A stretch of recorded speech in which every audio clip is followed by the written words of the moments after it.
신명기 22장 6절부터 12절까지 말씀입니다. 새 사냥에 관한 것, 또 지붕의 난간을 만드는 것, 혼합해서 씨를 뿌리지 말라고 하는 것, 이런 것들로 되어 있습니다. 먼저 이제 새 사냥 규례입니다. 신명기 22장 6절부터 7절, 노중에서 나무에나 땅에 있는 새 보금자리에 새 새끼나 알이 있고 어미새가 그 새끼나 알을 품은 것을 만나거든 그 어미새와 새끼를 아울러 취하지 말고 어미는 반드시 놓아줄 것이요 새끼는 취하여도 가하니 그리하면 내가 복을 누리고 장수하리라. 아멘. 이거 한글 개역으로 방금 읽었네. 이제 길을 가다가 나무에나 땅에 있는 새 보금자리에서 이거 이제 개역 개정으로 이렇게 되어 있습니다.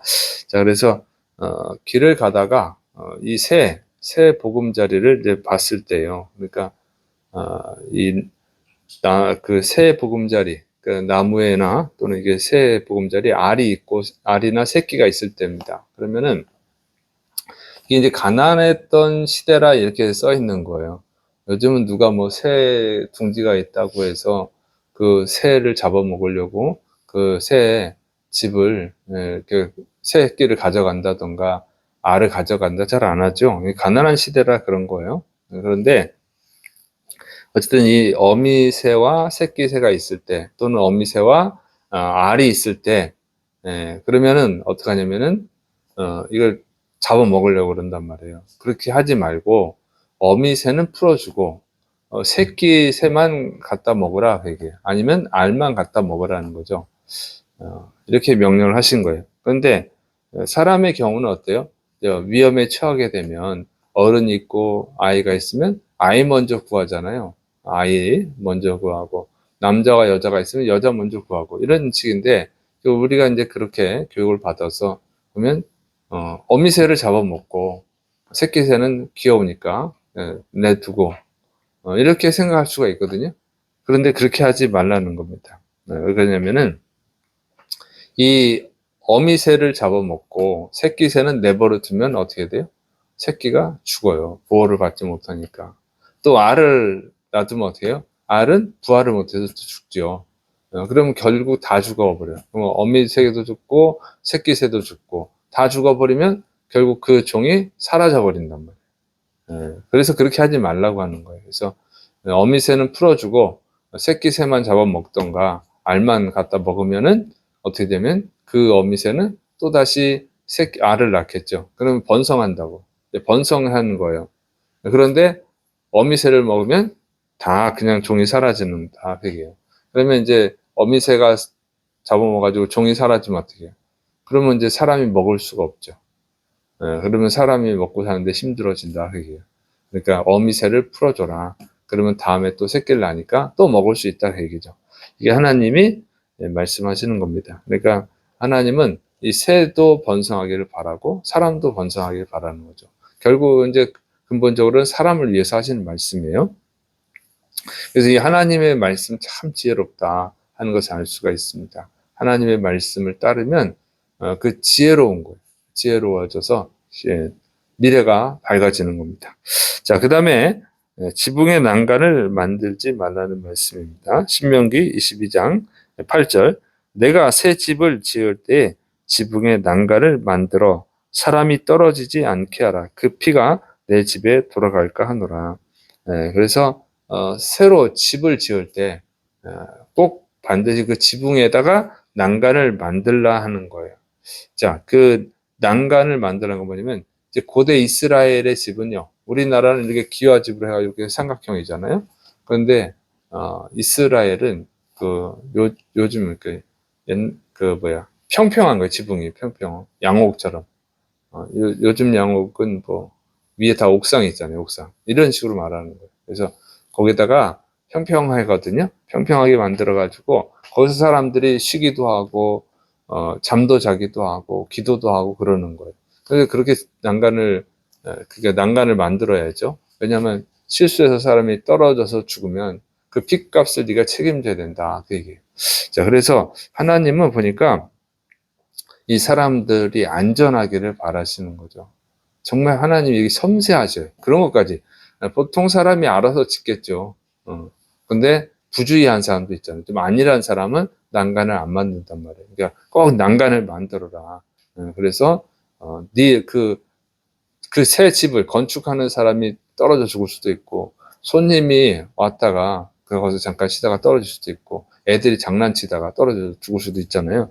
그런 것까지 하나님이 굉장히 신경 쓰는 것을 알 수가 있습니다. 그래서 우리 그리스도인들은요, 이런 정신을 배워야 돼요. 다른 사람, 내 생명도 귀하고 다른 사람의 생명도 귀한 거예요.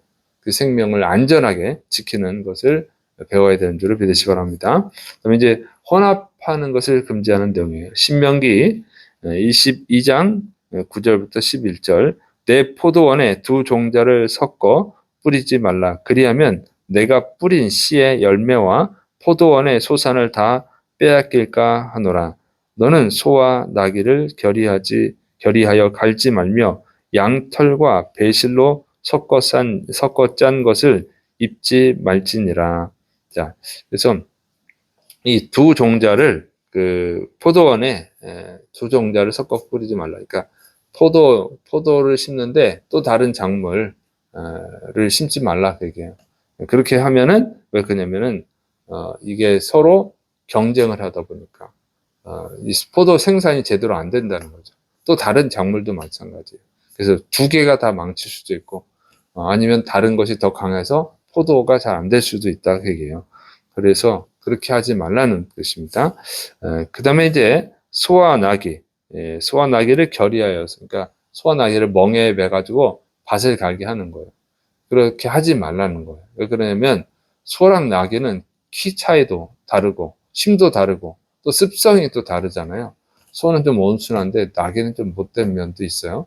그러니까 이것이 그러다 보면 두 짐승이 서로 고통스러워. 틀리니까.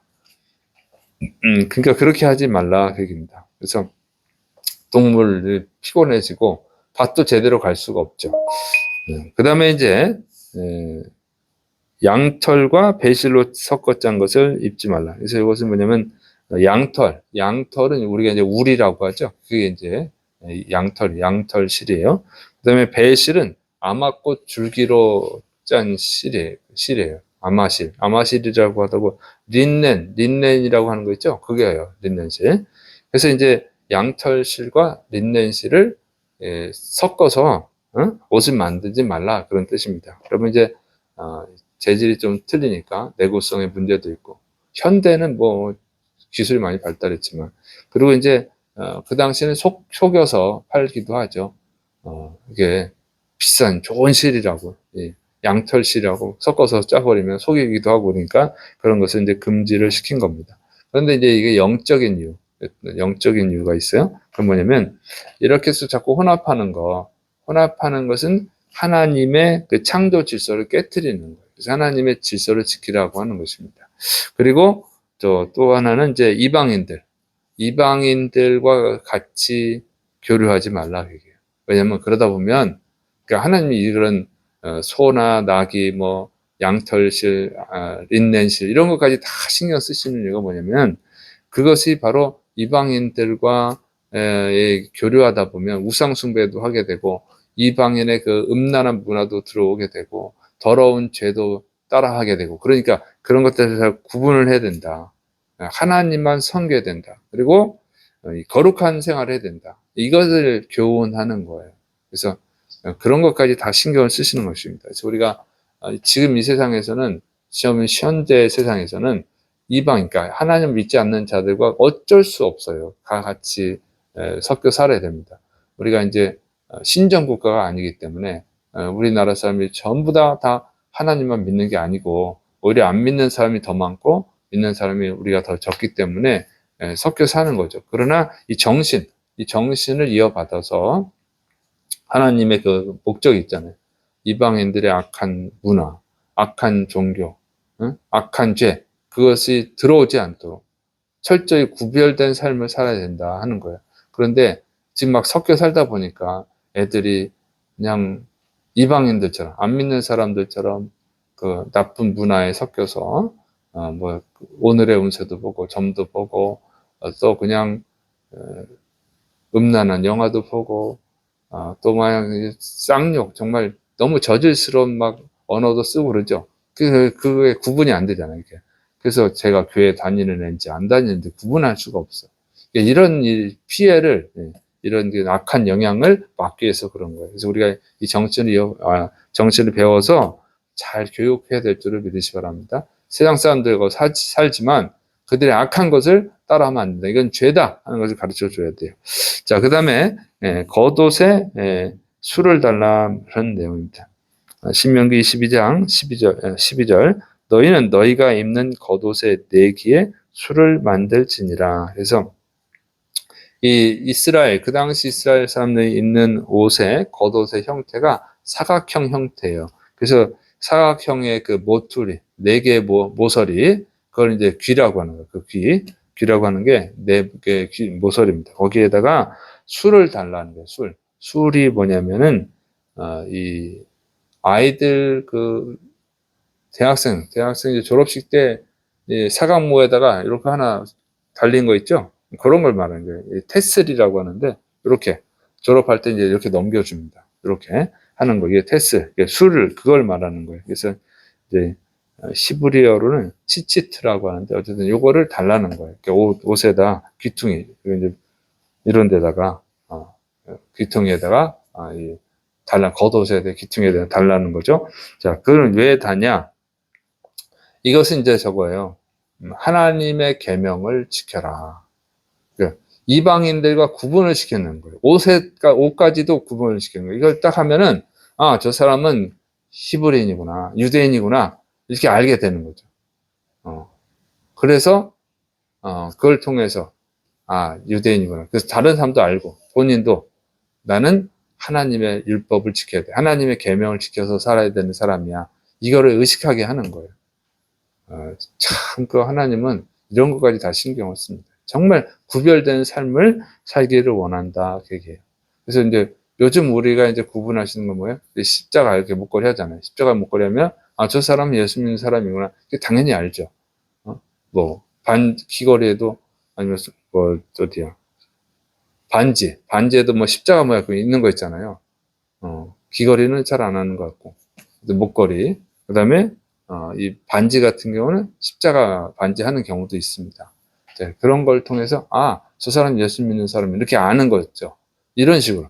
그러면 어떻게 되겠어요? 하게 되면 좀 조심하게 되죠. 물론 이제 이거 십자가 목걸이하고도 별 나쁜 짓 하는 사람도 있고 안 믿는 사람도 이게 멋있다고 하는 사람도 있더라고. 그냥 십자가가 멋있다고 하는데 예수 믿는 사람이면 어떻게 됐어요? 십자가 목걸이 하면 아무래도 좀 조심하게 되죠. 그런 걸 말하는 거예요. 그래서 정말 구별된 삶을 살기를 원하신다 하는 것을 알 수가 있습니다. 그래서 우리가 그리스도인들은 이 집 짓는 것도 그렇고 밭을 가는 것도 그렇고 옷을 입는 것도 그렇고 항상 내가 하나님의 백성이다. 이런 거 의식하고 세상 사람들과 달라야 된다. 난 하나님의 말씀대로 살아야 된다. 이런 것을 의식해야 될 줄을 믿으시 바랍니다. 그럴 때 우리가 거룩한 삶, 구별된 삶을 살아갈 수 있어요. 특히 이제 집 지을 때 난간까지 만들려고 하는 거. 본인도 안전해야 되고 다른 사람도 안전하게 된다. 그 생명을 존중하게 여기는 이 큰 말씀이죠. 이런 것도 우리가 배우고 또 실천해야 될 줄을 믿으시 바랍니다. 기도하겠습니다. 사랑이 많으신 하나님 아버지, 우리 하나님의 이 자상하심, 이 섬세하심을 잘 배워서 우리가 세상 사람들에게 그들의 안전을 또 보장해주고 또 그들과 구별된 거룩한 하나님의 백성으로 살아가는 정말 아름다운 그리스도인이 되게 하여 주옵소서. 주께서 역사하심 믿고 예수님의 이름으로 감사하며 기도드립니다. 아멘.